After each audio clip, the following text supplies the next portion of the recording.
아버지, 찬양과 영광을 하나님 앞에 올려드립니다. 주일날 이른 아침부터 나와 예배를 준비한 모든 자들에게 함께 하시고 이 예배에 나와 하나님을 찬양하며 거룩한 자리에 우리를 세워주심을 감사드립니다. 이 예배가 하나님이 기뻐하시는 예배, 하나님이 영광 받는 예배, 또 이 말씀이 하나라도 사람의 말이 들어가지 않게 하여 주시고 듣는 모든 이들의 심령 속에 이 말씀 속에서 하나님이 하시는 말씀이 거부되지 않게 하시며 온전히 순종함으로 받아들여질 수 있도록 인도하여 주시옵소서. 이 세대를 본받지 말고 하나님께서 주관하신 것이 어떤 것인지, 하나님이 기뻐하시는 것이 무엇인지, 하나님이 선히 여기시는 것이 무엇인지 분별할 수 있는 결단이 세워지도록 마음이 새롭게 되는 말씀 되게 하여 주시옵소서. 성령님, 이 시간 전하는 자나 듣는 자나 동일하게 주 앞에서 순종할 수 있는 은혜를 허락하여 주시고 우리가 하나님 앞에 누리는 은혜가 얼마나 귀한 은혜인지 깨닫고 위로받는 시간 되게 하여 주시옵소서. 예수님 이름으로 기도하옵나이다. 두 주간 제가 마귀와의 영적 싸움을 어떻게 해야 하는지 정말 자세하게 마귀의 전략에 대해서 한 주 말씀드렸고, 두 번째는 마귀를 어떻게 이길 것인지 말씀을 드렸습니다. 그 말씀을 준비할 때도 저는 기도 가운데 준비해서 영적 전쟁이 얼마나 중요한지 여러분에게 말씀을 전해드렸어요. 근데 오늘 정말 이 영적 전쟁 가운데 우리가 어떤 세대든지 악한 세대는 반드시 있습니다. 인간이 죄성을 갖고 있고 어떤 세대든지 무신론자가 있고 어떤 세대든지 예수를 거부하고 예수를 조롱하는 자들은 너무 많아요. 믿는 자가 더 적은 세대예요. 항상. 그런데 우리가 지금 말세를 살기 때문에 너무나 힘든 영적으로 완전히 타락한 세대를 살아가고 있습니다. 사실 오늘 본문은 갈라디아서 1장 13절부터 시작하는데 시간상 제가 20절부터 24절을 읽었어요. 그런데 오늘 본문의 내용을 보면 바울이 주인공인데 갈라디아서는 갈라디아 교회 전역에 퍼져 있는 교회의 여러 편지를 똑같은 내용으로 보낸 서신이 갈라디아서예요. 바울 서신 중에서 가장 첫 번째 서신입니다. 그런데 이 바울의 서신 중에 첫 번째 1장 부분에 바울이 무엇을 이야기하고 있냐면 나의 과거의 수치를 이야기하고 있어요. 예수 믿는 자들을 박해하고 복음을 받아들이지 않고 유대교에 완전히 열정에 사로잡혀서 뭐가 우선인지도 모르고 하나님의 복음이 무엇인지도 모르고 내가 지금 박해하고 있는 교회와 그리스도가 얼마나 귀한지 모르고 있었던, 그리고 거기에 주동자였던 자기의 삶을 과거를 이야기하고 있고 지금 이방인의 사도로 쓰임받으면서 이렇게 갈라디아의 교회를 보내는, 교회의 편지를 보내는 자기 자신의 변화된 삶의 모습을 자기가 치부를 드러내면서 비교하면서 내가 복음을 받아들인 이후 나는 어떤 은혜 속에 살고 있는지를 이야기하고 있다는 겁니다. 여러분 복음 받아들이고 나니까 행복하십니까? 네. 환난과 어려움은 있는데 이상하게 행복해요. 그리고 흙수저인데 이상하게 든든해요. 그죠? 예. 그리고 홀로만 있어야 될 그런 경험들을 할 때에도 정말 하나님이 계시기 때문에 야, 내가 예수 믿지 않았으면 어떻게 살았을까 하는 생각 여러분 많이 하실 거예요. 그런데 오늘 말씀에 보면 복음을 받아들인 자의 은혜는 어떤 은혜일까요? 1번 보겠습니다. 시작. 자격이 없어도 하나님 은혜로 사용하십니다. 여러분 저는 예전에 신학교 입학했을 때 몇몇 교수님들이 이제 생각해 보니까 열심히 준비하라고 그랬는데 저는 이렇게 생각했어요. 주변에 신학생들을 보니까 야, 저 사람은 저래서 하나님이 사용하시는구나, 이 사람은 이래서 사용하시는구나 이렇게 생각했는데 점점 더 말씀을 알아가고 은혜를 받고 내 자신이 여러 번 목회에 대해서 내가 할 수 없다는 것을 생각할 때마다 자격이 없는데 하나님이 사용하셨던 거구나. 나의 장점을 보고 사용하시는 게 아니라 내가 뭘 잘하는 걸 보고 사용하시는 게 아니라 나의 스펙을 보고 사용하시는 게 아니라 자격이 없는데 하나님이 지금까지 나를 그냥 은혜로 붙잡아주고 앞으로도 자격 없이 나를 사용하실 거라는 걸 알게 되었어요.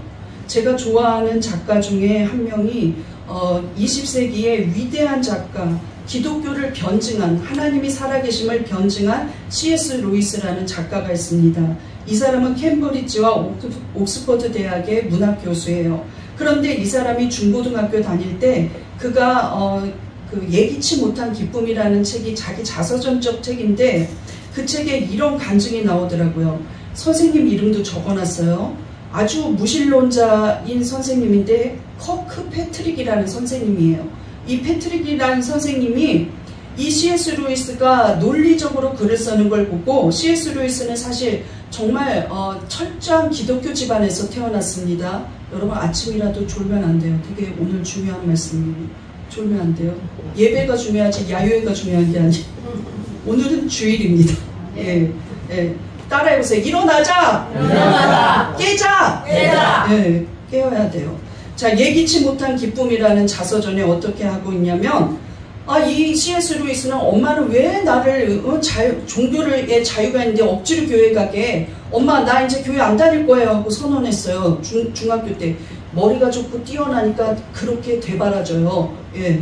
그런데 학교 선생님한테 말하니까 이 커크 패트릭이라는 선생님이, 야 루이스 너는 글을 잘 쓰고 논리적으로 생각하니까 내가 너한테 무신론 논증을 할 수 있는 글을 쓰는 방법을 알려줄 테니 너는 많은 사람들에게 무신론을 전하는 논증가가 되라, 무신론자가 되라, 너는 학자가 될 수 있다 하고 가르친 거예요. 그래서 신나서 그것을 배웠어요. 그런데 하나님의 택한 백성은 어딜 가도 하나님은 변화시키기 때문에 그는 오히려 회심하고 나중에 40대에 회심했어요. 회심하고 복음을 받아들이고 나서 예전에 어렸을 때부터 가르쳐줬던 무신론 논증법을 가르쳐준 커크 패트릭 선생님의 방법을 가지고 와서 기독교는 살아있고 하나님이 살아있다고 말하는 위대한 변증가가 되었어요. 그가 낸 순전한 기독교라는 책은 과학과 이성만 믿고 하나님이 없다고, 신 자체가 없다고 주장하는 많은 무신론자들에게 하나님의 살아계심을 객관적으로, 사회적으로, 논리적으로 변증해서 베스트셀러가 되었고, 지금도 대학생이라면 읽어보아야 할 책이라서 우리 큰애가 군대 갈 때 그 책을 가져가게 했습니다. 그리고 그 책을 읽고 그 큰애가 그랬어요. 한 번 더 읽어봐야지만 더 자세히 알 수 있는 책이다. 그 정도로 위대하게 논리적으로 반박할 수 없게, 야 하나님은 살아계시구나 하고 말할 수 있게 했다는 거예요. 우리가 갖고 있는 어떤 기질이, 어떤 배움이 하나님을 복음을 알기 전에는 죄를 짓는 데 사용되는데, 이제 복음을 받아들이고 나니까 그 기질과 그 배움들이 다 하나님의 도구로, 하나님의 사용되는 복음의 도구로 사용되고 있다는 것이죠. 이것이 하나님의 은혜입니다. 믿습니까? 네. 바울은 자신이 얼마나 완악한 자였는지 고백해요. 그런데 왜 완악했는가? 그가 갖고 있는 태생적인 본성에 남보다 의협심이 있고 남보다 열정이 있어요. 그래서 오히려 더 그는 그리스도인들을 박해하고 교회를 박해하는데 앞장섰다는 것입니다.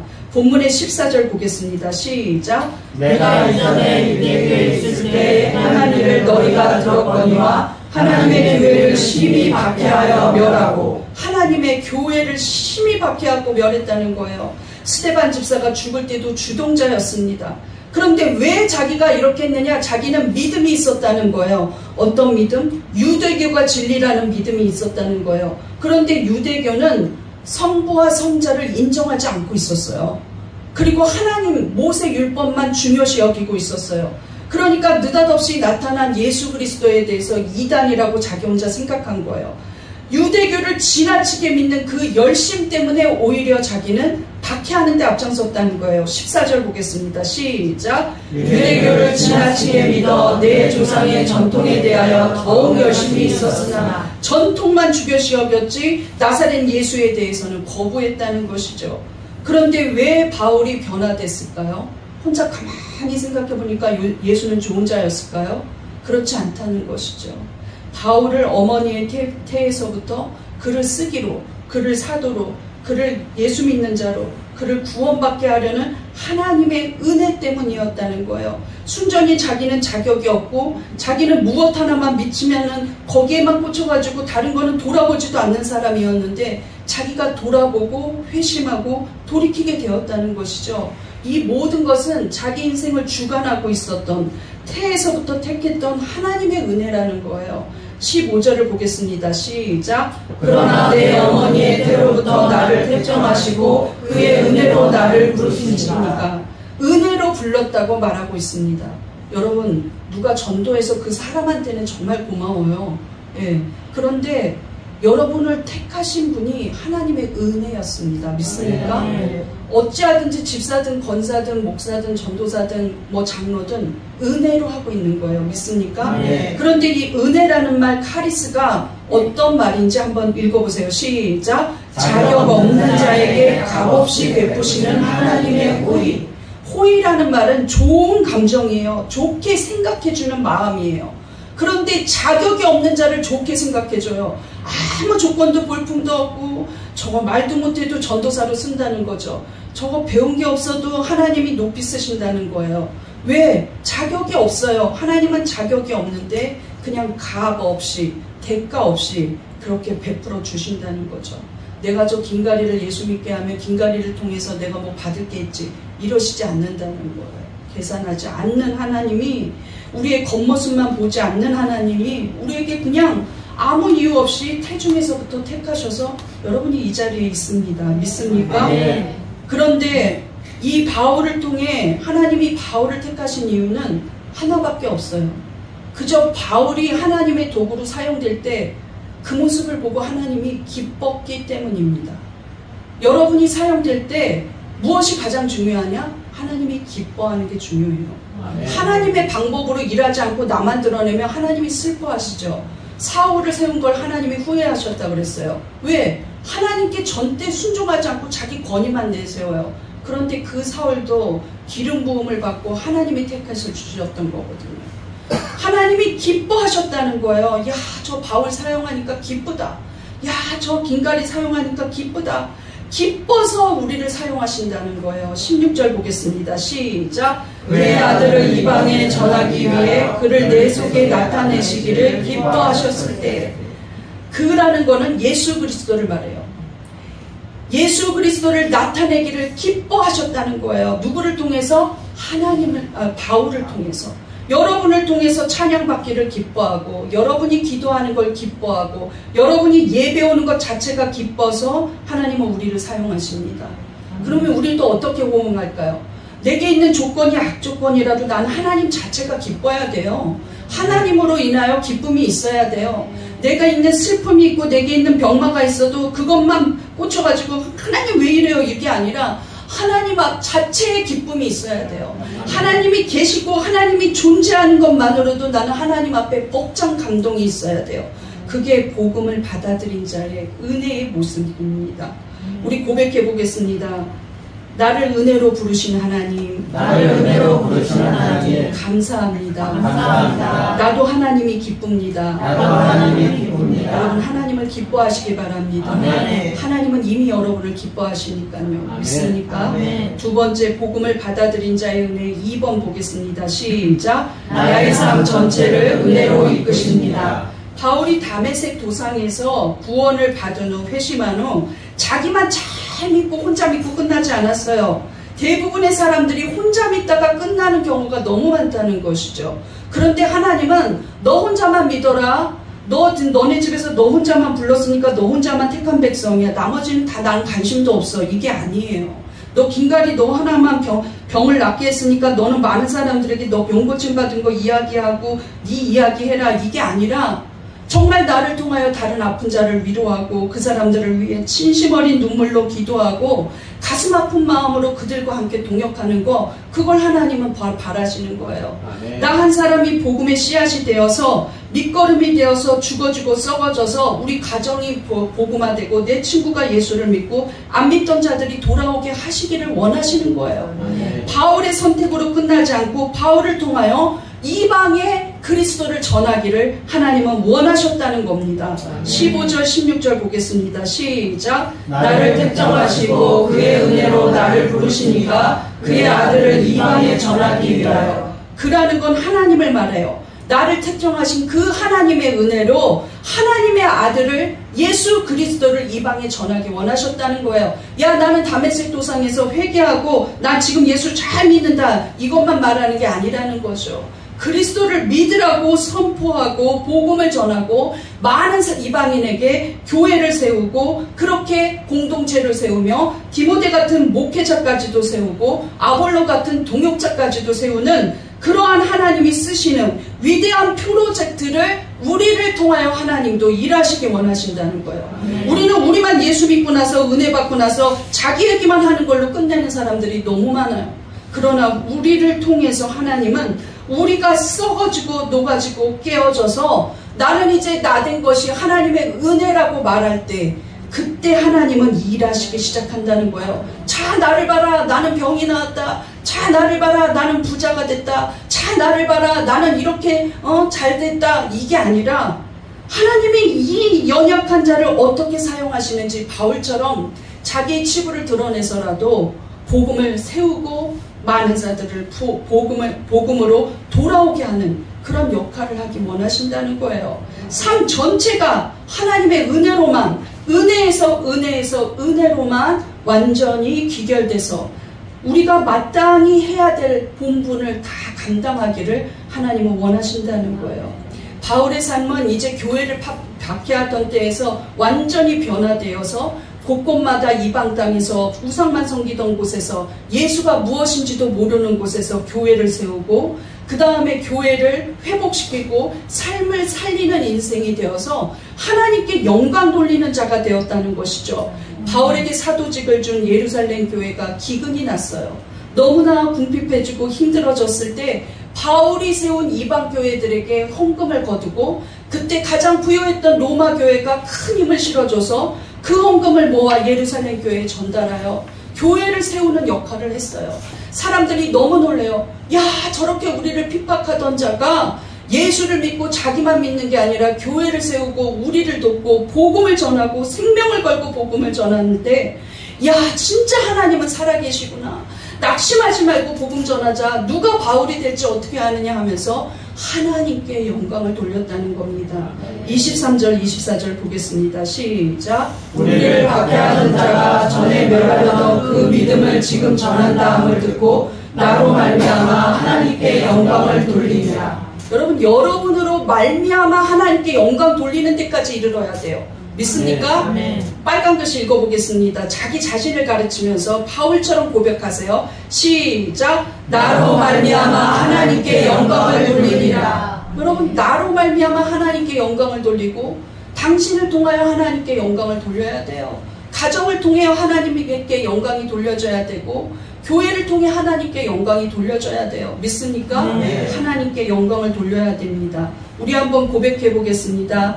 내 인생이 하나님께 영광이 되기 원합니다. 하나님께 영광이 되기 원합니다. 끝까지 하나님께 영광 돌리겠습니다. 하나님께 영광을 돌리겠습니다. 그저 세상 동창회 나가면 예수 안 믿는 척 복음 부끄러워하고 어디 슈퍼만 나가도 막 깎아달라고 길을 쓰고 막 그 다음에 모임에 나가서 가난한 사람들한테 얻어먹고 돈 안 쓰고 좋아하고 이게 무슨 하나님께 영광이 됩니까? 아픈 사람 앞에서 자기는 건강하다고 자랑하고 자식 힘든 사람 앞에서 내 자식 잘났다고 자랑하고 그러고 나서 보면은 건 사고 집 사고 목 사고 너무 안 되는 거예요. 그래서는 안 돼요. 예수 그리스도를 드러내는 데는 우리가 죽어지고 낮아질 때 예수 그리스도 영광을 드러냅니다. 아멘. 바울이 자기가 예수를 믿기 전에 얼마나 박해했는지를 드러냈을 때 그게 영광이 된 거예요. 믿습니까? 네.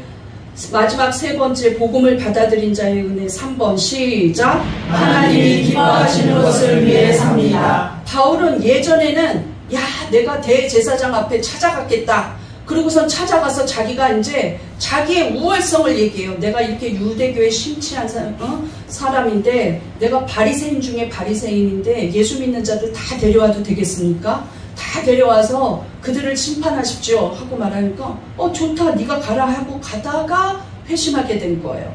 그런데 바울이 지금에 와서 복음을 받아들이고 나서 고백하기는 어떻게 고백하고 있냐면 내가 사람을 좋게 하랴 하나님을 좋게 하랴.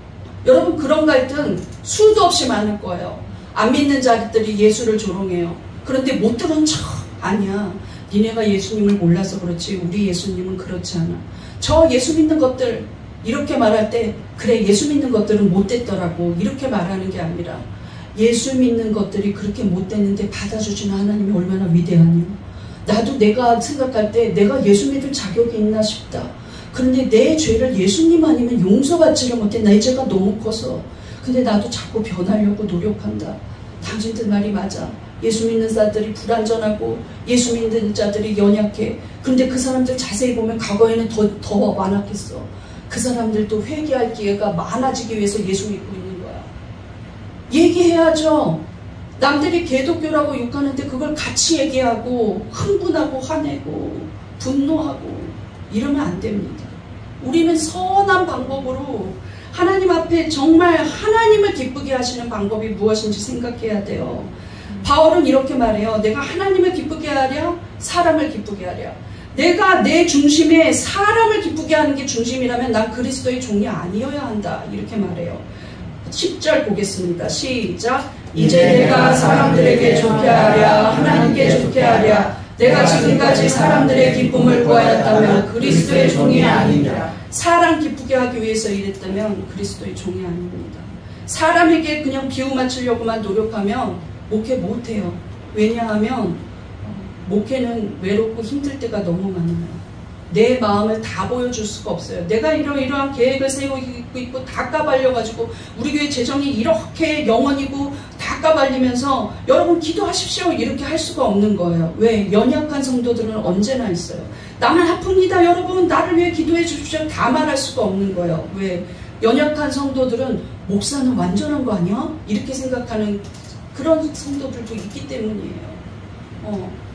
그러나 나 혼자 짊어지고 내 사명을 짊어지기 위해서 숨기고 가리고 혼자 걸어가야 되는 길도 있다는 거죠. 사람들이 내 마음을 다 몰라줘도 오직 주님 보고 해야 될 일들이 있어요. 여러분 직장에서 학업에서 친구 사이에서 모든 관계 속에서 하나님을 기쁘게 하는 것이 중심이 되어야 합니다. 여러분 믿습니까? 술 친구 끊어야 되면 끊을 수밖에 없는 거죠. 예수 못 믿게 방해하는 사람 끊어내려면 끊을 수밖에 없는 거예요. 내게 유익이 되더라도 오직 하나님을 위해서 하나님 기쁘게 한다면 나는 그렇게 선택할 수밖에 없어요. 내가 평생을 의지했던 사람을 끊고 나는 오직 하나님 바라봐야 된다면 그렇게 할 수밖에 없어요. 비방을 받아도 전도해야 된다면 또 전도할 수밖에 없는 거예요. 조롱을 받아도 복음을 전해야 한다면 복음 전해야죠. 자존심을 내려놓더라도 복음이 먼저 일하는 거예요. 믿습니까? 그래서 바울은 자기가 이야기해요. 복음은 사람의 뜻을 따라 되지 않고 하나님의 뜻대로만 될 수가 있다는 것이죠. 11절 시작. 내가 전한 복음은 사람의 뜻을 따라 된 것이 아니니라. 그러므로 마지막에 바울이 로마서를 썼을 때 어떤 결론을 내리느냐. 이 세대를 본받지 말라.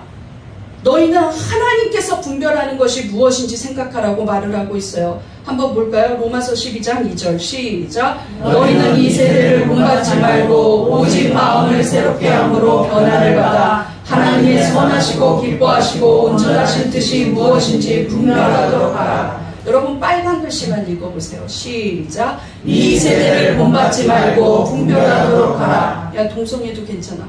그러면 어떻게 해야 돼요? 이 세대를 본받지 말라. 성적 취향 다 괜찮아. 이 세대를 본받지 말라.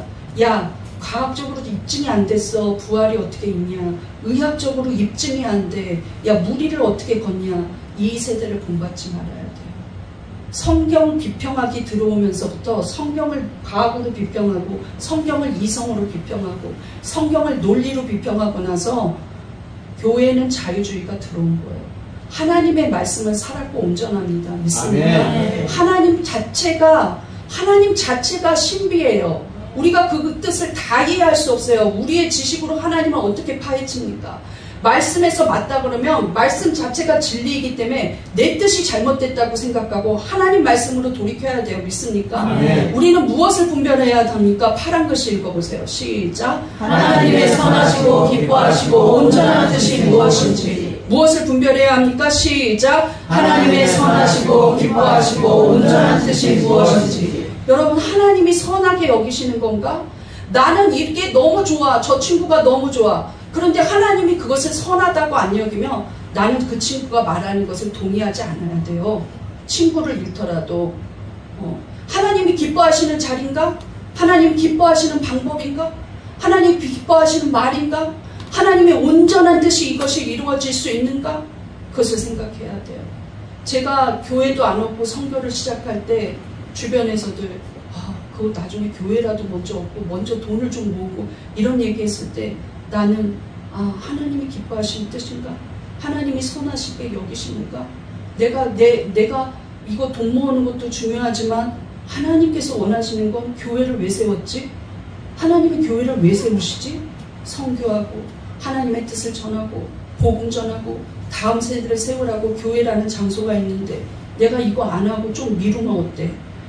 먼저 선교하고 먼저 복음 전하고 그래서 아무도 오라고 환영도 안 하는 노인정에 가서 막 복음 전하고 얼마나 구박을 받고 정말 자존심 상하는 일들이 너무나 많아도 계속 다시 가고 결국에는 거기서 죽음 직전에 나이 많은 노인들 4명을 세례를 주었어요. 하나님이 얼마나 기뻐하신지 하루 종일 눈물이 났어요. 정말 한 주가 하나님이 함께 하신다는 놀라운 은혜가 생겼어요. 여길 가도 은혜가 있고 저길 가도 은혜가 있는 거예요. 이거 기뻐하시는가? 내 자존심만 세우고 내 뜻만 세우고 내가 생각한 게 먼저라고 하면 그것은 아직도 복음의 은혜 속에 들어가지 못한 자입니다. 여러분 제가 지금까지 얘기한 것 이 결론에 이를 때 여러분은 거부할 수도 있을 거예요. 그러나 저는 그냥 복음적으로 진리 때문에 여러분에게 이야기합니다. 우리가 10월 16일 날 수요일은 임시 공휴일이 아니지만 투표가 있어요. 서울시 교육감 보궐선거입니다. 지금 민주당이 2020년 6월에 발의한 것이 자기네들끼리는 인권을 존중하자고 이야기했지만 부작용이 너무 많아요. 학생 인권 조례입니다. 이것 때문에 그 안에 조항 제6조 제10조에는 이런 조항이 있어요. 학생은 성적 자기 결정권이 있으므로 강요받지 않는다. 성적 지향을 강요받지 않는다. 임신 여부로 차별받지 않을 권리가 있다. 그 이후로 미션스쿨에서 동성애가 죄라고 이야기를 못해요. 학생 인권 조례 때문에. 동성애는 죄입니다 하고 가르쳐야 할 곳에서 못 가르쳐요. 이것이 번져나가기 시작하면 주일학교에도 침투할 거예요, 여러분. 왜? 서구의 많은 사람 차별금지법이 통과된 나라가 그렇게 되었거든요. 에이즈의 위험성을 알려주지 못해요. 다만 어떻게 성교육을 시키느냐? 원치 않는 임신에 대비하기 위해서 콘돔을 사용하거나 그 약을 사용해라. 이 말밖에 못하는 거예요. 예, 이 말밖에 못해요. 그런데 우리가 동성애에 대해서도 논할 수도 없고 성적 취향은 성적 자기결정권 네가 여자가 되든 남자가 되든 네 결정권이야 하고 말아야 된다는 이런 상황이 왜 왔느냐? 잘못된 악법 때문에 왔어요. 그런데 우리가 지금 전국이 이 법안이 통과된 게 아니고 이 학생 인권 조례를 지키는 시는 전국에서 4개입니다. 서울, 경기, 광주, 전북이에요. 이 4곳이 정말로 대도시고 큰 도시예요. 그런데 여기서 점점 번져나간다면 계속해서 우리가 이런 학생 인권 조례를 주장하는 곳을 뽑는다면 우리는 그리스도인이 맞습니까? 인권도 좋고 학생들을 존중해야 되는 거, 그리스도의 사람으로 존중하는 것이 맞는데 사람의 인권 때문에 죄를 죄라고 가르치지 않는 건 하나님 뜻이 아닙니다. 아멘. 그들이 낸 모든 조항이 2번, 3번 좋은 게 많은 것도 나는 인정해요. 그러나 하나님의 뜻과 계명을 가르치는 걸 포기해야 된다면 우리는 투표할 때 그들을 뽑으면 안 되는 거예요.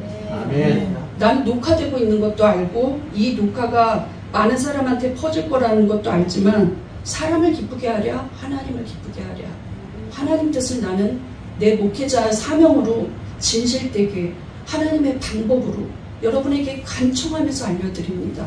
우리에게는 어떤 사명이 있습니까? 홍해바다를 건너고 강야 40년 생활을 하고 가나안을 정복했을 때 하나님은 너희는 후세를 가르치라 그랬어요. 어떻게 가르치느냐? 언제든지 강력하게 강론하며 가르치라 그랬는데 여러분 주일학교 선생님한테만 맡겨두고 아이들에게 말씀 교육 안 하고 큐티 같이 안 가르치고 말씀을 읽으면서 무엇이 하나님의 뜻인지 안 가르쳐서 지금 다음 세대 주일학교 없습니다. 애를 안 낳아서 없는 게 아니라 그 이전부터 없어지기 시작했어요. 애들의 내 딸, 내 아들 존중하다 보니까 엄마 오늘은 학원 갈래? 그래. 이러면서 우리가 오냐. 하나님 뜻이 1번이었으면 왜 이런 사태가 옵니까? 그렇지 않아요. 신명기서 6장 4절에서 9절 보겠습니다. 시작. 이스라엘아 들으라. 우리 하나님 여호와는 오직 유일한 여호와시니 너는 마음을 다하고 뜻을 다하고 힘을 다하여 내 하나님 여호와를 사랑하라. 오늘 내가 뒤에 넘기세요. 오늘 내가 내게 명하는 이 말씀을 너는 마음에 새기고 내 자녀에게 부지런히 가르치며 집에 앉았을 때에든지 일을 할 때에든지 누워 있을 때에든지 일어날 때에든지 이 말씀을 강론할 것이며 너는 또 그것을 내 손목에 메어 기호를 삼으며 내 미간에 붙여 표를 삼고 또 내 집 문설주와 각각문에 기록할지니라. 사명 감당하셔야죠. 사명 감당해야 돼요. 엄마 나는 20살 넘었으니까 내가 알아서 결정할 테니까 그런 얘기 하지 마. 엄마는 목사님 얘기가 다가 아니야. 목사 얘기가 아니라 진리가 이야기하고 있는 거예요. 네. 우리 큰일 나는 위기에 놓였습니다, 여러분. 저는 정치에 대해서 잘 몰라요. 나한테 와서 정치 얘기, 뉴스 얘기하면 나는 질 거예요. 그러나 하나님의 말씀이 무엇인지 나는 알기 때문에 그 말씀대로 여러분에게 알려주는 거예요. 여러분 포기하지 마세요.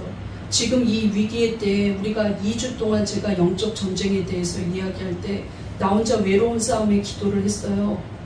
하나님 영적 전쟁에 대해서 성도들이 무장하게 해주세요. 지금 우리나라 영적 전쟁의 시기입니다.